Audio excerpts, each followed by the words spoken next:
नमस्कार साथीहरू, आज म तपाईहरूलाई एउटा यस्तो डरलाग्दो कथा सुनाउन गइरहेको छु जहाँ मानिसहरू मृत्युबाट पनि सुरक्षित थिएनन्। यो कथा सुरु हुन्छ एक सामान्य दिनबाट, तर अन्त्य हुन्छ एउटा भयानक रातमा जहाँ मृत मानिसहरू फेरि जीवित भएर पृथ्वीमा फर्किएका थिए। बारबरा र उनको दाजु जोनी आफ्नो बाबुआमाको समाधिमा फूल चढाउन कब्रस्तान गएका थिए। साँझ पर्न लागेको थियो। चारैतिर शान्त वातावरण थियो। जोनीले सधैँ झैँ बहिनीलाई जिस्काउन थाल्यो, बारबरा होशियार, तिमीलाई लिन भूत आउँदैछ। बारबराले मुस्कुराउँदै उसको कुरा बेवास्ता गरिन्। तर केही दूरीमा एउटा अनौठो मानिस उनीहरूतर्फ आइरहेको थियो। उसको चाल असामान्य थियो। अनुहार फिक्का र निर्जीव देखिन्थ्यो। सुरुमा उनीहरूले त्यो सामान्य मानिस होला भन्ने सोचे, तर जब ऊ नजिक आयो उसले अचानक बारबरामाथि आक्रमण गर्यो। जोनी बहिनीलाई बचाउन अगाडि बढ्यो। दुवैबीच घम्साघम्सी भयो, तर दुर्भाग्यवश जोनी लडेर ढुङ्गामा ठोकियो र घटनास्थलमै उसको मृत्यु भयो। बारबरा डरले चिच्याउँदै त्यहाँबाट भागिन्। ज्यान बचाउन भाग्दै जाँदा उनले एउटा कार भेटिन्। उनी कारमा चढेर भाग्न खोजिन्, तर डर र तनावका कारण दुर्घटनामा परिन्। अब उनी पूर्ण रूपमा एक्लिएकी थिइन्। टाढाबाट हेर्दा त्यही अनौठो मानिस अझै उनको पछाडि आइरहेको थियो। अझ डरलाग्दो कुरो के थियो भने ऊ अब एक्लो थिएन। अन्धकारबाट अरू धेरै आकृतिहरू निस्किरहेका थिए। बारबरा दौडिँदै एउटा पुरानो फार्म हाउसमा पुगिन् र भित्र लुकिन्। घर सुनसान थियो। कतै पनि मानिसको आवाज सुनिँदैन थियो। घरभित्र खोज्दै जाँदा उनले माथिल्लो तल्लामा एउटा शव देखिन्। डरले उनी लगभग बेहोस हुन लागिन्। त्यही बेला बाहिरबाट ढोका ठोक्काउने आवाज आयो। अचानक एक युवक घरभित्र छिर्यो। उसको नाम थियो बेन। उसले तुरुन्तै स्थिति बुझ्यो र घर सुरक्षित बनाउन लागि पर्यो। झ्यालहरू बन्द गरियो, ढोकामा काठ ठोकियो र घरलाई अस्थायी किल्ला बनाइयो। बेनले बारबरालाई बाहिरको कुरा सुनायो। ती मानिसहरू होइनन्, मैले आफ्नै आँखाले देखेको छु। उनीहरू मरेका मानिसहरू हुन्। केही समयपछि उनीहरूले घरको बेसमेन्टमा लुकेका अन्य मानिसहरू पनि भेटे। त्यहाँ एक परिवार र एक युवा जोडी मिलेर बसेका थिए, लुकिएर।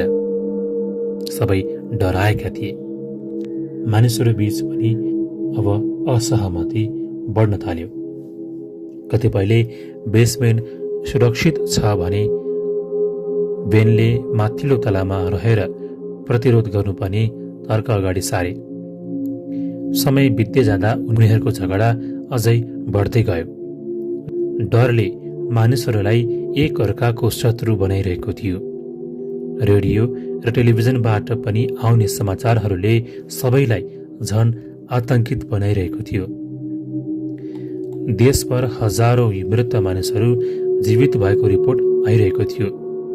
उनीहरूले जीवित मानिसहरूलाई आक्रमण गरिरहेका थिए। वैज्ञानिकहरूले यसको कारण पत्ता लगाउन सकेको थिएन। कसैले अन्तरिक्षबाट आएको रहस्यमय विकिरण जिम्मेवार हुन सक्ने अनुमान गरिरहेका थिए। तर एउटा कुरा स्पष्ट थियो, यदि कोही ती जीवित मृतकको आक्रमणमा पर्यो भने उसको पनि अन्त्य निश्चित थियो। रात झन छिप्पिँदै गयो। घर वरिपरि जीवित मृतकहरूको संख्या बढ्दै गइरहेको थियो। उनीहरू बिस्तारै घरलाई घेर्दै थिए। अचानक एउटा झ्याल फुट्यो। सडेको हात भित्र पस्यो। त्यसपछि अर्को झ्याल फुट्यो। अब घर सुरक्षित थिएन। भित्रका मानिसहरू आतंकित भए। कसैले भाग्न खोजे, कसैले लड्न खोज्यो। तर बाहिरको भिड लगातार बढिरहेको थियो। केही क्षणमै मृतकहरू घरभित्र प्रवेश गर्न सफल भए। चारैतिर चिच्याहात र भागदौड मचियो। एकपछि अर्को मानिस आक्रमणको शिकार हुन थाले। जो टोकिन्थे केही समयपछि उनीहरू पनि राक्षसहरू चाहिँ बढ्न थाले। अब कसलाई बचाउने र कसबाट बस्ने भन्ने छुट्याउने गाह्रो भएको थियो। बेन अन्तिमसँग सङ्घर्ष गरिरह्यो। उसले अरूलाई बचाउने प्रयास गर्यो, तर स्थिति नियन्त्रण बाहिर पुगिसकेको थियो। घरभित्र रहेका मानिसहरू अधिकांश मारिए। अन्ततः बेन बेसमेन्टमा लुक्न सफल भयो। ऊ रातभर त्यहीँ बस्यो, बाहिरबाट आउने चिच्याहाट, गोलीको आवाज र मृतकहरूको आवाज सुन्दै। लामो र डरलाग्दो रात बित्यो। बिहानको पहिलो घामसँगै बाहिरबाट मानिसहरूको आवाज सुनियो। सरकारी टोली र उद्धारकर्ताहरू क्षेत्र सफा गर्न आएका थिए। बेनले राहतको सास फेरे।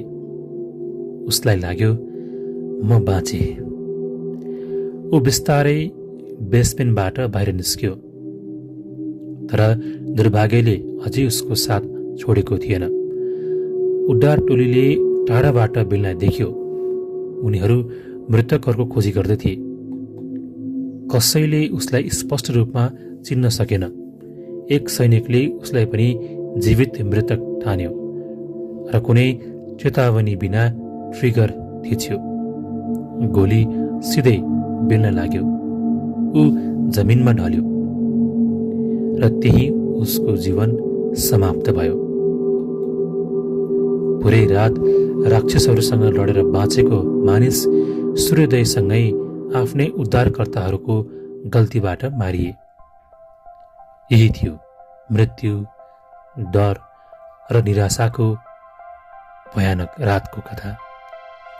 र आज पनि यो कथा संसारकै सबैभन्दा प्रभावशाली डर कथाहरूमध्ये एक मानिन्छ, किनकि यसले हामीलाई एउटा कुरा सिकाउँछ। कहिलेकाहीँ सबैभन्दा ठुलो खतरा अन्धकारमा लुकेको राक्षसहरू होइन, बरु डर, भ्रम र मानिसहरूको गलत निर्णय हुन सक्छ। यदि तपाईलाई यो कथा मन पर्यो भने लाइक, शेयर र सब्स्क्राइब गर्न नबिर्सनुहोला। अब अर्को पटक अर्को नयाँ कथाको साथमा आउनेछु।